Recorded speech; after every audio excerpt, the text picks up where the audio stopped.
in this wonderful demonstration of the fantastic hospitality of Kenya. Our meeting has a meaning. We came to Kenya for reasons of gratitude, of admiration, and of solidarity. First of all, gratitude. The hospitality of Kenya does not translate itself only in a wonderful dinner. We feel that hospitality day after day in our campus in Nairobi. We received from the Kenyan government the largest campus in the world, in the most beautiful area in the world. And during all these days, we had an extraordinary expression, not only of hospitality, but of true brotherhood and sisterhood in the way Kenya has supported the activities of the United Nations here in our compound and in the agencies and the teams that work in your country. We have many host countries, and I'm grateful to all of them. But I have no doubt in saying that you are the best host country for UN activities in the world. Gratitude, but also admiration. I am deeply moved by what has been the extraordinary leadership of Kenya and your personal extraordinary leadership in the difficult moments the region has known in the last years, and particularly in the last months and weeks, with a permanent initiative and a permanent commitment to lead the African solution for the African problems that surround you. Ethiopia has known a devastating civil war. Kenya had an absolutely central role in creating the conditions for a peace process that we all believe will lead to a positive solution for all the Ethiopian problems. When one sees today the tragedy of Sudan, it is clear your personal leadership, together with the countries of IGAD, together with the African Union, and we are fully ready to support it in trying to make sense of this horrible situation in which two leaders are fighting each other and destroying their own country. And again, Kenya is in the front line of addressing the problem and doing everything to solve it. In the DRC, and in the DRC we have MONUSCO, and we know how difficult it is to operate in the DRC. And we are extremely grateful for what has been the Kenyan initiative, the Nairobi process, and the courage of Kenya sending Kenyan military in a very, very, I would say, dangerous situation, not waiting for financial support, not waiting for equipment or for whatever. You have sent a group of troops that has performed, together with your political initiative, almost a miracle. We have seen the M23 at the doors of Goma, and we know Goma is safe, and the M23 is slowly retreating. Things have calmed down. The problem is not solved. But we know that Kenya is in the front line to address it and to help to solve it, because the Democratic Republic of Congo people need and deserve peace more than anyone else in the world. I visited Somalia many times, and I know the very important role that Kenya has always played in relation to the stabilization of Somalia and in relation to the fight against terrorism in this part of the world.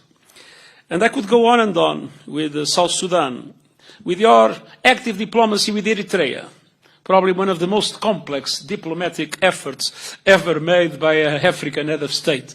Indeed, I have to say that what Kenya is doing and what you are doing is a remarkable example of how we are able in the world to solve problems, to bring peace, and to address the dramatic conflicts that we all face and are having such negative consequences in relation to the stability and the economy of the whole world. Gratitude, admiration, but also solidarity. Solidarity because we live in a world in which we face dramatic inequalities, and inequalities that have been rising. Inequalities among different people, but inequalities among different countries. Looking at the last few years, I was, many decades ago, Prime Minister of Portugal. And I imagine what it is to be Prime Minister of Portugal and what it is to be President of Kenya at the present moment. The COVID came. Portugal had a very easy access to vaccines and managed to fully vaccinate its population in a record time. African countries had an enormous difficulty to have access to vaccines, and even when African countries gathered the money needed to buy them, they were not available in the market. Then we had to recover from COVID. And the Prime Minister of Portugal had the support of the European Union, and the European Union printed a lot of money. The United States printed a lot of money, and all developed countries in the world printed a lot of money. I don't think in Kenya there was a possibility to print a lot of money without completely ruining your currency. And when, in the developed world, so much money was printed, that was one of the causes, not the most important one, but one of the causes of the progressive rise in inflation that, after the invasion of the Ukraine, became quite dramatic. And when inflation grows, interest rates grow. And when interest rates grow, a country like Kenya has to pay a heavy price. You couldn't print money, but you are paying the consequences, at least partial consequences, and the money that others probably have printed a little bit too much. Then, my dear friend Kristalina Georgieva, that is very concerned with the problems of the countries and the economies at that moment, was able to convince her board and to print in a different way the special drawing rights. The special drawing rights, thanks to her initiative, and I'd like to praise her courage, pushing for it, but there was one thing she couldn't change, the rules of distribution. So the Prime Minister of Portugal witnessed that the countries of the European Union, of which Portugal is a member, have received $160 billion for a population of a little bit less than 500 million people. Kenya, the President of Kenya, your predecessor at the time, was part of an African continent with more than 3 times, close to 3 times, the population of the European Union, and that received a total of $34 billion. And the least developed countries, that represent about 800 million people, almost double the population of the European Union, $17 billion. And we all know that reallocation has been a very complicated thing to put in place. And then, obviously, even if Portugal has a debt that is higher as a percentage of GDP than the debt of Kenya, it is still possible for Portugal to go to the markets and get credit in its own currency. With interest rates, I don't know the last figures, but probably around 4%, and for some time below zero, and for several years in the recent crisis until the last inflation surge, around 1%. I think Kenya has a different story. You have a lower debt as a percent of GDP than Portugal, but the President of Kenya, when he tries to look into how the markets will respond to their need of financing, is much more difficult to find credit, and will find it at interest rates much higher. I don't know exactly if it is 12, 13 or 15%, but it is much higher. So this is the situation we have in the world. And I compare my own country with your own country. It is clear that my own country benefits from an international financial system and an international financial architecture that is biased, that is dysfunctional, and that is deeply unfair. And so your quest for reform is a perfectly understandable one and something that we must do everything to achieve.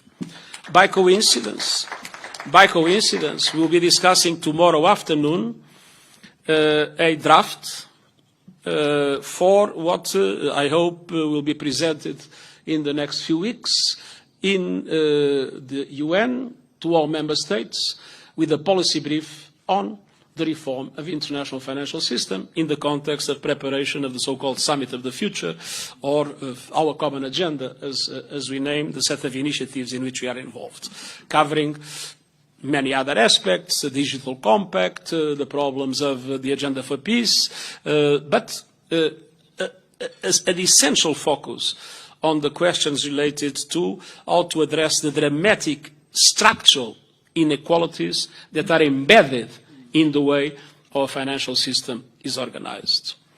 And here Africa was a double victim of colonialism. First of all, because of colonialism itself. And I'm particularly at ease because I come from a colonialist country. But second, because when the institutions that are today the pillars of multilateralism, the UN, the Bretton Woods institutions were created, the African countries were not yet independent. They were not there. Their voice could not be heard. And so they were not represented, and today they remain dramatically underrepresented. Underrepresented in the UN, where there is still not one single African permanent member of the Security Council, which is something that is profoundly unfair and needs to be corrected, but also clearly underrepresented in the Bretton Woods institutions and other international institutions that were created to manage the global economy. And this, again, is something that a serious effort of reform must be able to correct. And I wanted to tell you that the United Nations is there to represent all nations of the world.